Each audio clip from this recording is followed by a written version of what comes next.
le loc ingela mako mamut manke ne bisu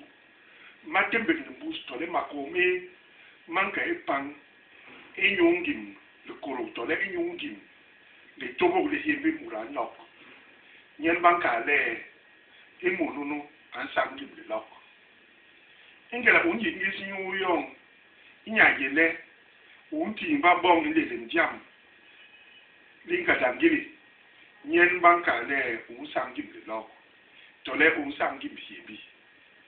muran sangim le loc nye tamato le muran la sak ngim le loc le burpape le loc le we ngim gobol le loc le la unda le bak le mus jodu nok le yigi man bako ni je isege limbe unobo kile muran ni lebe ko ho mu inje nyen ingeda muran gwezgwen inje jam nyen banka le masuwe ibe yom iti ibane bodi ute ihomali lo ni sega ndi unebe mbamba wewa ni beki nkokura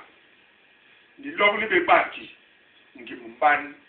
jonu noble menge bilu na ngom ndi kel palaye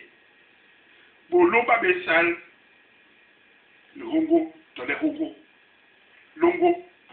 de hengi bisime be de muran ko bisime ambana be bot ibale bon to muruwo hanyen bisime bindo bisa kumbok bisiti mura to bonge ba be kebi mura ba be sako banto pasagabio minken ndi nibukusi ilumanganda iye yomentu kiki ngon bawo ne mba imbuz gwerbu mu ko mbogol bo jom na hanyen ma lok mape ma bi lok kiki bolobo tole iyawo pour bon babi lonali lokli sekele abubo na mission di lokli li bi lol baso li be dugu li lokli bo li mundo ngola li lokli bo konta bekele ifon ibi lol baso manjang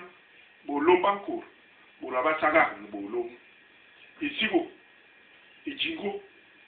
li lokli matim landi manje ko ni kembe mbaye tune tiku ni maloge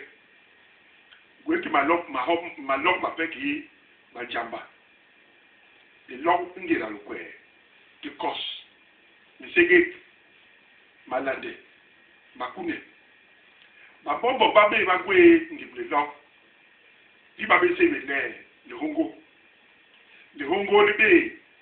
ki le lok libanga mut mbombo unwa ansak hongo man godnyen amburu sak man godnunu abe man mulum isang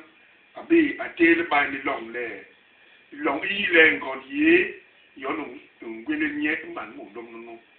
nyang man nunu nye gikelibi ngere long insaya man mulum nunu nye nu nokle man gona yi man ngam ko unoko kile man gona yesom gwelis mu injeli nyen bakoko wa botama bon babisa ko